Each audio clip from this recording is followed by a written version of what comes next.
नमस्कार। हिंदुत्व के विविध आयाम में आपका फिर एक बार स्वागत है। दंदीपुर, जो कि अयोध्या से 20 किलोमीटर की दूरी पर है, वहाँ बन रही और 2028 में पूरी होने वाली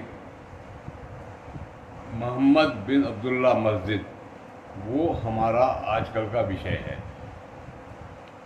कल हमने इसके बारे में बहुत सारी जो जानकारियाँ हैं और इसका जो पूरा 500 साल का क्रोनोलॉजिकल साइकिल है, 1528 में मीर बाकी ने मंदिर गिरा के जो मस्जिद बनाई और अब 2028 में उसके बदले में जो भव्य मस्जिद बन रही है, तब तक का जो क्रोनोलॉजिकल सीक्वेंस था वो हमने बता दिया था। आखिर में हमने एक बात कही थी कि ये जो बन रही है मस्जिद, इसका और जो गिरी थी मस्जिद, उसका क्या डिफरेंस है और क्या फ़र्क पड़ता है।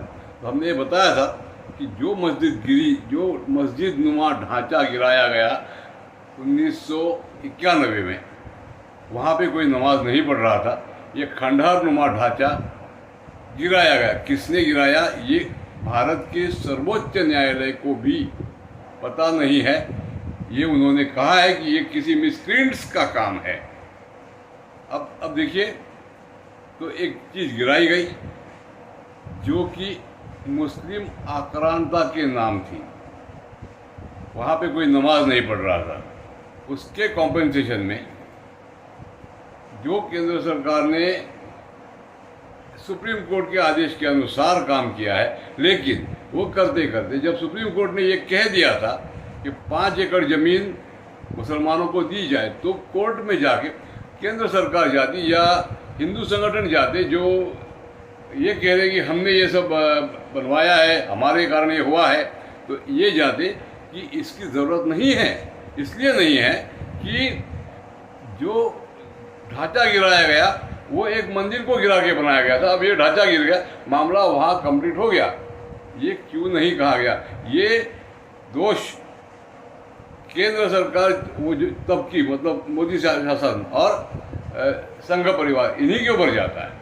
क्योंकि बाकी किसी को तो मैं यहाँ पे इसमें गिनती कर नहीं रहा हूँ।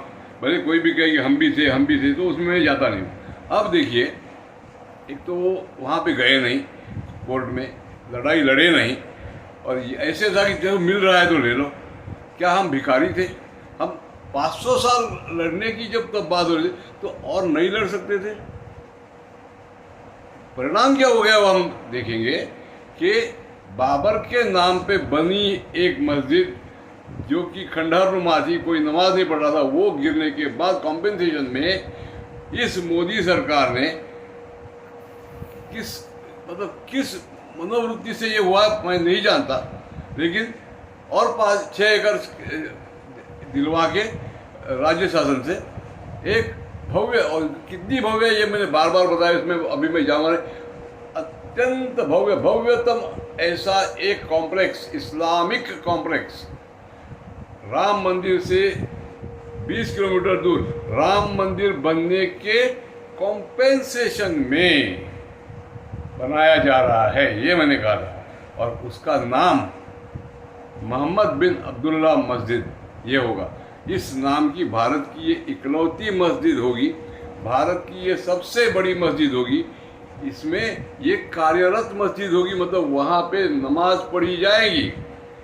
40,000 स्क्वायर फुट इसका एरिया होगा जहाँ पे नमाज पढ़ी जा सकती है, और 500 कॉट्स का एक हॉस्पिटल होगा, एक खैरात खाना होगा, एक स्टडी सेंटर होगा, इस्लामिक स्टडी सेंटर होगा, और एक बड़ी लाइब्रेरी होगी। सब कार्यरत रहेगा। मतलब एक खंडहर जहाँ पे कोई नमाज भी नहीं पढ़ रहा था, वो गिरने के बाद सुप्रीम कोर्ट ने कहा था कि इनको 5 एकड़ जमीन दे दो, तो उसके बजाय इतना सब दे रहे। और इसकी लीगसी क्या होगी? अब मोहम्मद बिन अब्दुल्ला मस्जिद, एक आक्रांता के नाम पर जो मस्जिद थी, वो तो शायद मतलब हट सकती थी। अब जो आप बना रहे हो और श्री राम के मंदिर के टक्कर में बना रहे हो, आपको मतलब लोगों को ये समझ में नहीं आ रहा है कि ये क्या हो रहा है। एक मस्जिद जिसकी अब ऑथेंटिसिटी, जिस लीगेसी बड़ी हो गई, वहाँ पे अत्याधुनिकता आ गई, ये सब आपने इस्लाम को दे दिया। हमारे लिए एक राम मंदिर दे दिया। हम बच्चे थे, हम रो रहे थे, हमको राम मंदिर दे दिया, और किसी भी कारण के नहीं होते हुए इतनी बड़ी मस्जिद कॉम्प्लेक्स आपने खड़ी कर दी। अब इसका आगे का पहलू देखिए, यही बहुत ही महत्वपूर्ण है।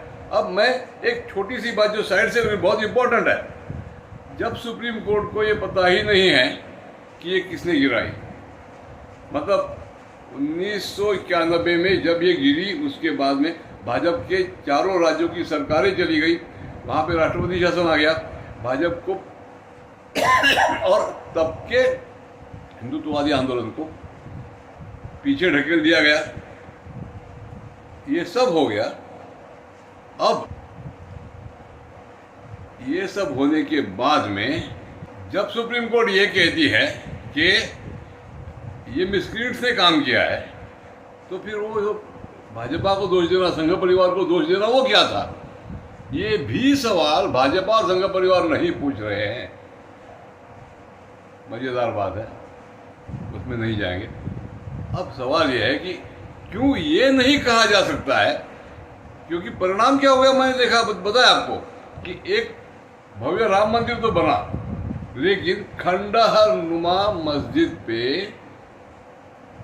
उसके बदले में एक भव्यतम आलीशान इस तरीके की मस्जिद और पूरा इस्लामिक कॉम्प्लेक्स मिला है। तो क्या मस्जिद गिराने का, अगर आप मान चल रहे कि ये मिस्क्रीट्स, तो ये कोई इस्लामिक मिस्क्रीट्स थे जिन्होंने बाद में ये सब लेने के लिए ये काम किया था, और ऊपर से बम विस्फोट भी कराए, सीरियल बम ब्लास्ट भी बनाए, दंगे भी हुए, और हजारों, मैंने किसी वीडियो में बताया कि कितने हिंदू मरे, कितने मुस्लिम मरे हैं, तो 10 से 1 ये प्रमाण है, हिंदू इतने मरे हैं, मतलब पहले, और उसके बाद में ये इतना भव्य इस्लामिक मॉन्यूमेंट राम के सामने खड़ा कर दिया जा रहा है। तो ये वो मुद्दा था। अब आगे का मुद्दा, हम सब जानते हैं हमारे प्यारे प्रधानमंत्री का टूरिज्म का प्रेम। आस्था अलग बात है, लेकिन टूरिज्म आता है तो स्थानीय लोगों को पैसा मिलता है, इकोनॉमी को चालना मिलती है। जैसे बनारस में कॉरिडोर बनने के बाद में प्रधानमंत्री का ये कहना है कि जितने टूरिस्ट गोवा में जाते उतने यहाँ आ रहे, ये टूरिस्ट स्पॉट बन गया है। अब मैं आपको एक बात पूछ रहा हूँ कि अगर इसी तरीके का टूरिज्म, क्योंकि पहले ये क्या था, एक खंडहर था बाबर के नाम पे, अब अगर मोहम्मद बिन अब्दुल्ला मस्जिद बन रही है, और अगर वो जो कोई इस्लामिक फाउंडेशन जो इसको बना रहा है, वो हाजी आराफत उसके संयोजक है, मतलब वो जो संस्था है, उनके चलते और बाकी एफर्ट से वहाँ पे एक इंटरनेशनल टूरिज्म शुरू हो जाता है, तो क्या उसको तो बढ़ावा मिलेगा, क्योंकि टूरिस्ट आएंगे, परदेश से टूरिस्ट आएंगे और पैसा लाएंगे, डॉलर लाएंगे। मैं कह रहा हूँ सही है कि गलत है? और जब ये होगा तो अयोध्या मुद्दा ठीक ठीक तरीके से इंटरनेशनल हो जाएगा कि नहीं हो जाएगा? ये सारा पाप किसका है? और ये होने के सारे आसार हैं। आज तो वो बना नहीं है, जब ये बन जाता है तो कितने तरीके से हमें जलील होना पड़ेगा हिंदुओं को। पहले हम बच्चों की तरह चिल्लाते रहे और हमें एक मंदिर दे दिया गया, हा? और वहाँ पे इतनी सारी चीज़ें जिसका कोई मतलब ही नहीं था। खंडहर नुमा मस्जिद जो मंदिर को गिरा के बनाई थी, वह उसको गिराने के बाद किसी ने भी गिराई हो, मामला ख़त्म हो गया था। तो भी एक तरीके का, चलो भाई बुरा ना लगे, तो एक ज़मीन दे दी, उसके ऊपर इतना बड़ा स्ट्रक्चर, उसकी लीगेसी मोहम्मद बिन अब्दुल्ला के नाम पे। और ये अगर इंटरनेशनल टूरिज्म का केंद्र बनता है तो हम अयोध्या को यरूशलेम के स्टेटस पे, मतलब एक युद्धमान स्टेटस पे लेके जा रहे हैं कि नहीं, जहाँ पे प्रभु रामचंद्र का एक अनचैलेंज्ड एक राज था, वहाँ पे उनके सामने मोहम्मद बिन अब्दुल्ला नाम से एक बहुत बड़ा इस्लामिक कॉम्प्लेक्स खड़ा करने का पाप राम की गरिमा, शान तो मैं कहूँगा नहीं, राम की गरिमा को ठेस नहीं पहुँचाता है, क्योंकि वो जो है वो राम को नहीं मानता है। इसमें और एक छोटा सा मुद्दा है, ये हमारे जो आजकल फिर से चर्चा में आए थे इलेक्शंस के बाद में, दिनेश कुमार जी, इनका एक जो शब्द है ना, और इन्होंने ये शब्द मुस्लिम राष्ट्रीय मंच में कई बार बोला है, वो क्या है? तो राम कौन है? राम है इमाम हिंद। इमाम कितना छोटा ओहदा होता है। ये इमाम हिंद मतलब ये पूरे मुस्लिम वर्ल्ड के अंदर में अलग अलग इमाम अगर होंगे तो ये भारत के इमाम है, और आपने वही कर दिया है कि ये इमाम हिंद के सामने आपने पूरा एकदम वो रसूल अल्लाह को सामने रख दिया है। ये कौन सा तरीका है? हिंदुओं को अकल पे ताला पड़ा है। इन्होंने ये सवाल मोदी जी से पूछना चाहिए, और ये जो हो रहा है उसके ऊपर इस तरीके का भव्यता पे रोक लगनी चाहिए। ऐसा हिंदुओं ने सोचना चाहिए। मुझे लगता है इन सारी चीज़ों के ऊपर हिंदू सोचे, इसलिए ये बनाया है। धन्यवाद।